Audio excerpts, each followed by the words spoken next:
Send this report to the Ministry of Civil Affairs and have them delegate each of the tasks on the list to the appropriate departments.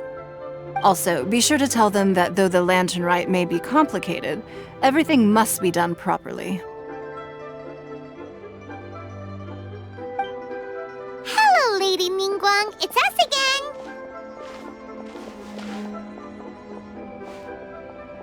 No, of course not. You are my honored guests. And given the looks of you two, I presume that you're here to celebrate the lantern rite? That's right. So what's on the agenda for the festival this year? As always, there will be a variety of activities taking place. Oh, but there is one of particular interest. The Ministry of Civil Affairs is planning a fireworks show this year. It should certainly be worth your time. Releasing Mingxiao lanterns has always been at the heart of the lantern rite. But with all that has occurred in Liyue as of late, I think the people of the city need something to warm their hearts. A feeling of everyone coming together in solidarity. So, I believe that this year calls for a celebration of particular magnificence, something that would be closer to the hearts of every citizen. We are currently in the process of placing fireworks at various locations all throughout Liyue. We shall choose a timely moment during the festival to set off all the fireworks in unison, allowing the sparkling lights and excitement to resonate with the hearts of the people. Fireworks? But we've already seen fireworks in other places before. Is there something special about the fireworks in Liyue? Fireworks were originally developed alongside many other inventions here in Liyue. When our ancestors first created fireworks, they were originally known as firecrackers. Their bright flashes and loud sounds were often used for warding off beasts or as warning signals to other people. In those days, it was difficult for people to contact one another while out farming the land, so they would carry firecrackers with them to give signals when necessary. But people's lifestyles began to change after Liyue Harbor was founded. They no longer had to travel out of town to tend the fields anymore, so the use of firecrackers for emergencies also began to dwindle. But through our local customs, the pioneering spirit of the firecrackers has been passed down to this very day. We made improvements to firecrackers and began setting them off during the lantern rite to commemorate the tenacious spirit of our ancestors. Wow! Everything has so much history in Liyue! As I'm sure you already know, everything on this land accumulates history and value as time passes. That is the nature of Liyue.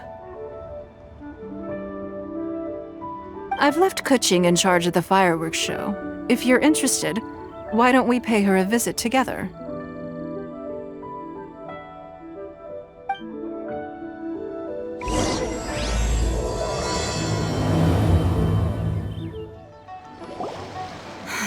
We need to add a few more locations for launching fireworks. The show has to be visible all across Liyue, not just in the city. They celebrate Lantern Rite in Qingce Village too, you know. But, Lady Keqing, what about our budget? The budget is exactly what it's meant to be. It's the necessary amount of funds to properly carry out a task. If you think the current budget will not suffice, then we'll simply have to apply for more funding from the Ministry of Civil Affairs and wait for their approval. Our aim is to organize a memorable Lantern Rite. The budget is there just to facilitate planning. We mustn't lose sight of our goal. Yes, Lady Keqing. I understand. Good. And please remember, safety first. Oh, it's Ningguang and the Traveler. Good to see you. Are you here for the Lantern Rite? Your timing couldn't be any better. The preparations are almost complete. I'm reviewing the positioning of the fireworks and double-checking the relevant facilities. It's all in a day's work. Forgive my directness, but if I'm not mistaken, you could just as easily leave these tasks to your subordinates. You've already been working around the clock these past few days. I am sure a break would not be amiss. No, it's fine. Really, I can handle it. Pengyi, please redraft our plans, make a summary report, and send it to the Ministry of Civil Affairs. I'm going into town to check the progress of the fireworks setup. I'll return shortly. As for you, Traveler, you're our esteemed guest. Please take the opportunity to stay in Liyue Harbor and enjoy the festivities. Pengyi, is everything clear? Please remember the tasks I've given you. Yes, Lady Keqing. Don't worry. Good. Ningguang, Traveler, goodbye for now.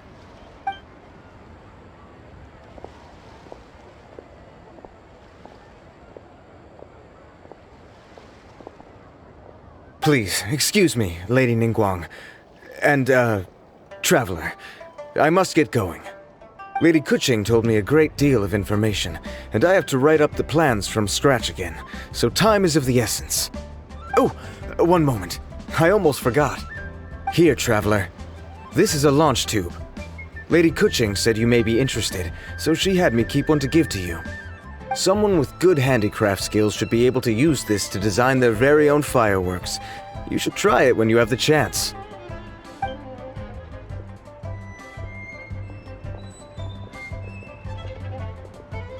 Whew. Paimon couldn't get a single word in just now. Well, more like Paimon didn't dare open her mouth while they were talking, but still. Did you notice it too? Lady Keqing is a lot more outspoken than she used to be. And she seems a whole lot busier, too.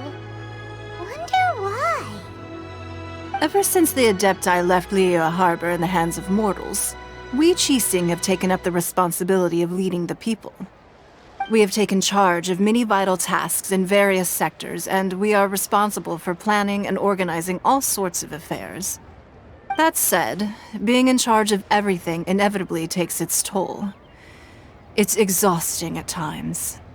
Jiangzhou was responsible for planning the Lantern Rite in former years, but her father is getting quite old now, so she transferred to another department this year. In the end, the Lantern Rite planning was left to Keqing and myself. I am the head organizer, while Keqing is responsible for the highly anticipated fireworks show. Such an important event should be entrusted to the most qualified candidate. Keqing is disciplined, yet passionate about her work, so she's naturally the best fit for the job. She's definitely disciplined. No doubt about that. Absolutely. She is strict with both herself and others, to the point that she can even become overly involved at times. She's worked several days without a break now. I'm concerned about the effects it may have in the long run. Finding balance is an essential concept in Liyue culture. I've tried talking to her, but you know how she is. She uses her wit to talk circles around anyone. Traveler, you are quite close to Keqing. Why don't you try talking to her? Maybe she'd listen to someone as experienced as you. Thank you, Traveler. I am glad you were able to help. Keqing can be a tough nut to crack sometimes. I still have other business to attend to at the Jade Chamber. I'll leave Keqing in your capable hands.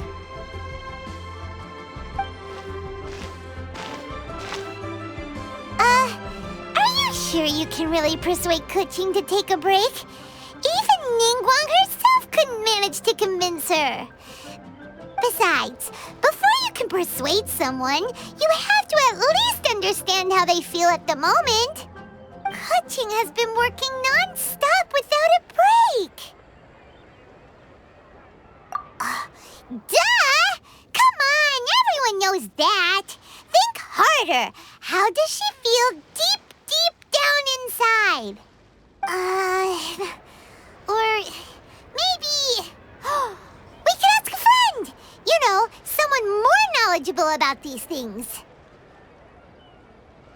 Huh? Zhang Li? Oh, there's no arguing that. Zhang Li it is then.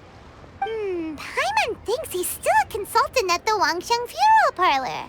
Let's go see if he's there.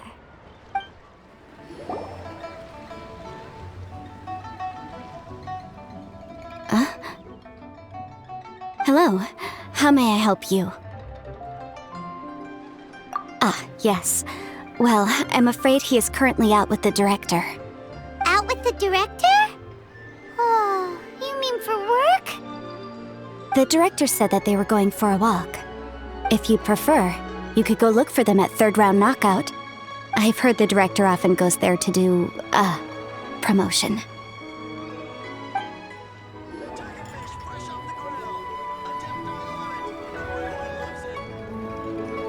Yum, yum, yum!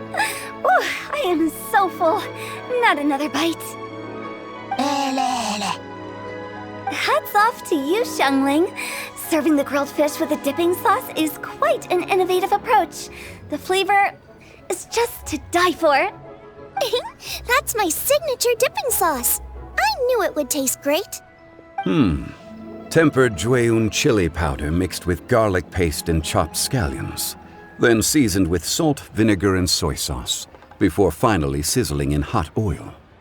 This recipe may seem a bit crude, but is entirely hinged on the precise balancing of flavors and seasonings by the chef. Everything must be balanced just right.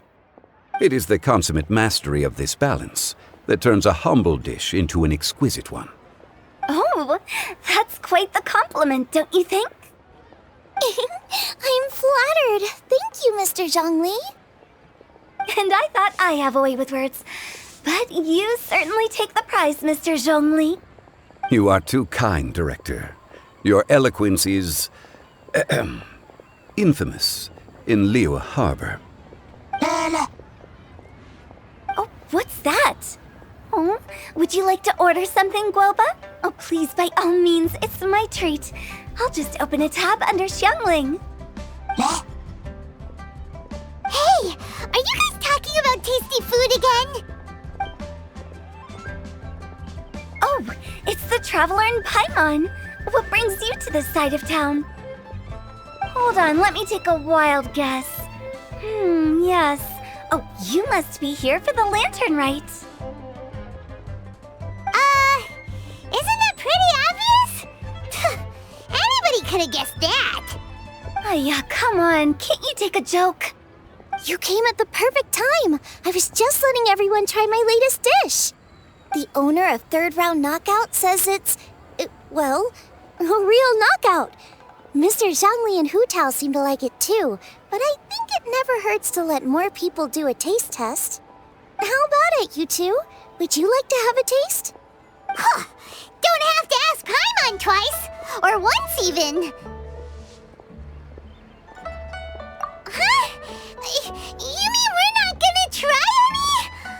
Oh, fine. Let's get down to business. We meet again, Traveler. I trust your journey is going well? Splendid. Therein lies the value of a journey. So come on, why are you looking for our good consultant? Do enlighten us. And just in case you were wondering, we're on business too. We only tried Xiangling's dish since we just happened to be here. Business? What kind of business would the Wangsheng Funeral Parlor possibly have during a festival? Even during the most joyous of holidays, life still follows its natural course, does it not? Is that really so surprising? But there isn't a need to be alarmed. It's just a nice day today, and I thought we could go for a walk while doing a little promotion for our business. Oh, you could go ahead and chat away. Xiangling and I will go have some tea with the boss over there. Oh, Zhongli, please come get me when you're through here. Of course. I'll see you later, Director. Now then, Traveler, what brings you to see me today?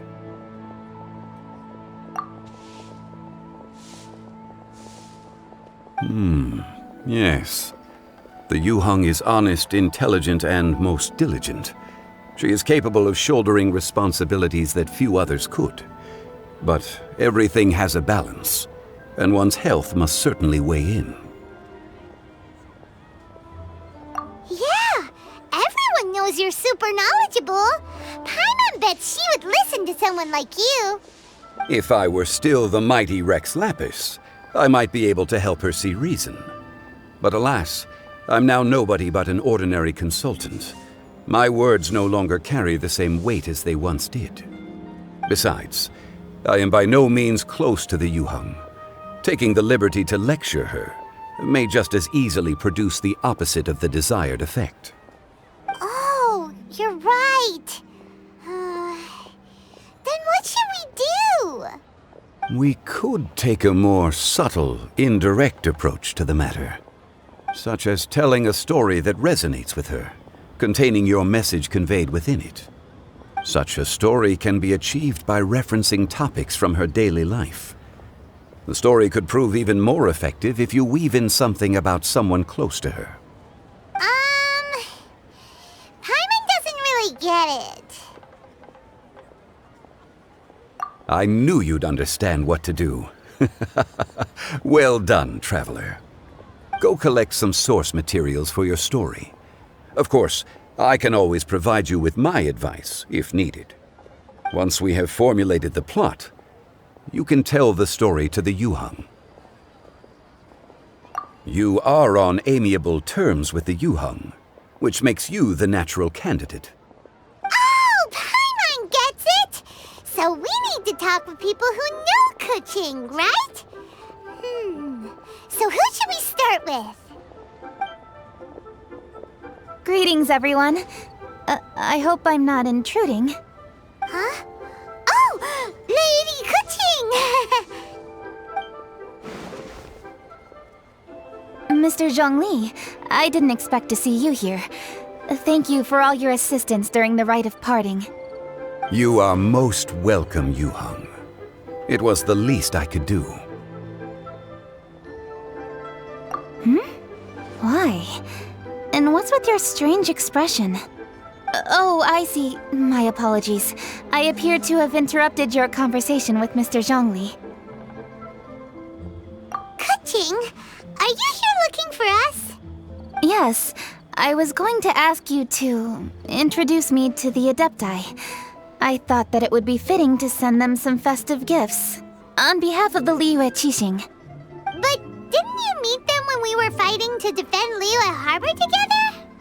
You could just as easily go and find them in Juyun Karst. Yes, but we only met briefly on that single occasion. The Adepti may have already forgotten about me, and I'm concerned it would be imprudent to show up so suddenly. Which is why I thought it would be more appropriate to ask you to introduce me first. So you even have to run around delivering gifts in person? It sure doesn't seem easy to be a Keqing. Thank you, Traveler. Let me go and prepare the gifts. I'm sorry to make you run errands with me during our big festival. I promise to make this quick, and I'll be sure to get you back in time to enjoy the fireworks show. Huh? Together? All right. I'll go to see the fireworks with you once I've finished my work. Speaking of which, Mr. Zhongli, the fireworks show will be particularly exciting this year. Please, don't miss it. Ah, yes. Thank you for your kind reminder. I should be going now. Traveler, please come find me at the Jade Chamber once you're ready.